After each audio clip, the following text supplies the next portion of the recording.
Straight to the point. Samtang sa balitang abroad, US President Donald Trump ni saway sa makaalyado ni ini nga wala mutabang sa pag-abli sa Strait of Hormuz. Way plano usab si Trump nga makigtagbo sa nagsingabot nga Iran o makabot ang ceasefire.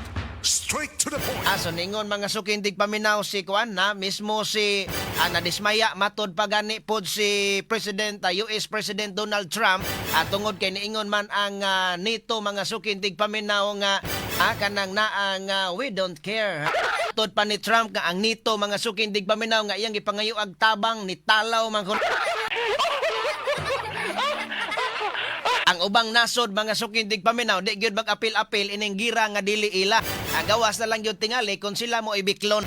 Gawas na lang tingali ug mo ibiklon ingon ubang nasod di ikaw bitaw imuha bitaw nang gisugdan wa bitaw ka mo ingon nga imuhang atakihon diha nang naang Iran di ikaw may bahala diha.